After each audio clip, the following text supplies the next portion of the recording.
decade. LeBron talking about Jordan and cookies. But we start with LeBron's team in desperate need of a new direction as the Lakers visit the Pacers. LA coming in, having lost 7 of their last 10 games. And LeBron had a streak of 1,282 straight games of scoring 10 or more points. But the first half, it was a bit of a struggle, so he was getting shots up at the half. With third quarter late, ends up being a corner 3 here for Dorian Finney-Smith. LeBron, 2 defenders on him, quickly kicks it out. So what do? You find the open man. And who is that? Eventually, it's going to be Gabe Vincent. So LeBron, 3 points, 0 for 6, 7 assists through 3 quarters. Lakers were up 3 after 3. Let's go to the fourth. It's a 5-point game now. LeBron still stuck on 3 points. Okay, make it 5. Lakers extend their lead. Next possession. LeBron, mid-range extended. Now he's just 3 points away. Now 1 point away after hitting a couple free throws. There it is. He's in double digits. The streak lives. The Lakers led by as many as 14 with about 5 minutes to go, though. The Pacers had tied it at 107, and then Miles Turner gave them the lead by 3. Next possession for L.A. Luka. 3. Ties it at 110. Next possession for L.A. Who do you go back to? Luka on the drive. He had a game-high 34. Lakers regained the lead by 2. Less than a minute to go. Tyrese Halliburton over Luka and 1. He had 16 points, 18 assists. He made the free throw to go up by 1. Lakers, last chance. LeBron to Luka, who misses the floater, but LeBron for the tip in. Thanks for coming out. God bless. Good night. We'll check out the replay because Halliburton can't believe it. LeBron in perfect position, gets it off before the red light. Lakers break their 3-game losing skid. They win it 120-119. LeBron, first buzzer beater as a Laker. To be honest, I didn't know how I felt because I was just trying to see if I was trying to look at the jumbo trying to see if I got it off. But this team has been playing extremely well in the Pacers, man, and we haven't been the last few games, so it was great to come into a hostile environment and get a win in that fashion. We understand how gruesome the Wild Wild West is when it comes to the standings, and to get a win like that was huge. And we know we got another one tomorrow. A Chicago team that's been red hot as well. Beat us pretty bad last week, so we got to get some rest because it's another team that's going to get up and down the floor, so we got to defend like we did tonight. I said that was LeBron's first buzzer beater with the Lakers, but he's done some work against the Pacers in his career. Game 1, 2013 Eastern Conference Finals. Heat trailing by 1. LeBron catches, turns, gets away from Paul George. Layup. Miami wins it 103-102 in overtime. He went for a triple-double, 30, 10, and 10. How about Game 5, first round of the playoff series against the Pacers in 2018? LeBron back with Cleveland, 25-footer, ball game. How about this for a line? 44 points, 10 rebounds, 8 assists, and no Kyrie. Cavs still got the win in Game 5. And then let's bring it back to Wednesday. Lakers trailing by 1.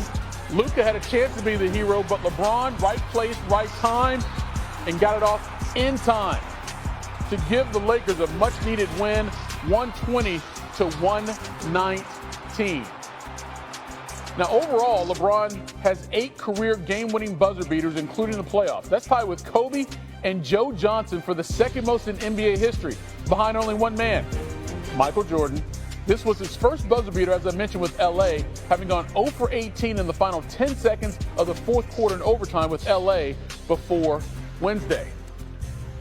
We now welcome in ESPN NBA analyst Kendrick Perkins, looking like Isaac Hayes on St. Patrick's Day, but that's another story. LeBron in this game, Perkins is getting all the highlights for the game winner, but you want to make sure some other guy should get some shine as well. Absolutely. And look, Luka did his thing offensively. He put on a clinic. That's what Luka does. Rui Hachimura hit some big threes in the fourth quarter. But Austin Reeves was the X factor. And he's going to be the X factor for the Los Angeles Lakers. And it's the trust that J.J. Redick, LeBron James, and Luka Doncic has in him. I thought when he took over in that second quarter when the Lakers went on that run, LeBron James took a back seat. And Austin Reeves went to work. And look, I'm torn. I'm LaToya Luckett right now because he's too good for me to call him a role player, but he's not a star yet. He's an in-between guy. But if the Lakers are going to make a deep run in the postseason, it's going to be because of games like this behind Austin Reeves. Yeah, Luka, LeBron, obviously the leaders in that squad, but if Austin Reeves is not contributing, they probably don't have a chance to beat most teams once they get to the playoffs. Now, before that game there in Indianapolis, LeBron spent quite a bit of time on the Pat McAfee show, discussed all kind of stuff, including confirming a story that Dwayne Wade had told multiple times about when LeBron was at the Heat and toward the end of his time in Miami. Take a listen. Every time they knew I loved chocolate chip cookies, so they would get on, I would, hey. Soft with a little crispy edge. Perfect. Yeah, perfect. And I would get on, and they already knew. They'd bring me 2 cookies, and I'll get the gambling with the guys, and I got my cookies, and we good. And then one flight I got on, I looked at them, and they looked at me, and I'm like, oh, that look didn't look familiar. And I asked him, I was like, we got the, he was like, no, we're not allowed to, no more cookies on these flights. What? And we all know where it came from. All right, Perk, so if you let Dwayne Wade tell it, he says that was one of the reasons that LeBron was fed up in Miami and ended up going back to Cleveland because Pat Riley was being that restrictive on stuff that probably felt a little silly to some of the vets in the league. Let me ask you this. What does it say potentially about Pat Riley if he broke up the Heatles over some chocolate chip cookies? Well, it wasn't him breaking up the Heatles just because of the chocolate chip cookies. He broke it up because it's either his way or no way. We got to realize this. Pat Riley right now today is 80 years old, so he's stuck in his ways. But Eves, let me tell you this. I have a similar story to that. I was with the Boston Celtics, and guess what? Those same chocolate chip cookies LeBron James talking about he had on the plane, we had them as well. They had scoops of vanilla ice cream on the side with them. When I got to Oklahoma City, guess what? I asked the stewardess, I said, hey, we got the chocolate chip cookies? Said, no, we got peanut butter sandwiches. Right then I knew something was up. You know what I'm saying? It's different strokes for different folks. Look, I'm a huge fan It took me a while to adapt. I'm a huge fan of peanut butter and jelly, but it ain't gonna beat no chocolate chip cookies and ice cream, that's for sure. We got much more from LeBron, by the way, coming up. You're gonna hear about his relationship with Michael Jordan and why the two of them don't really talk. Some good insight there from LeBron. All right, but also on the docket Wednesday, the Celtics venturing out west to heat up the desert. Boston had won 6 straight and 12 of their last 13 as they traded jumpers with the Suns. There you see Jaylen Brown still going through Ramadan, and he's still balling, though. Kick out there to Kristaps Porzingis from Derek White for 3. Celtics up 9. Still in the first quarter, Porzingis again from deep.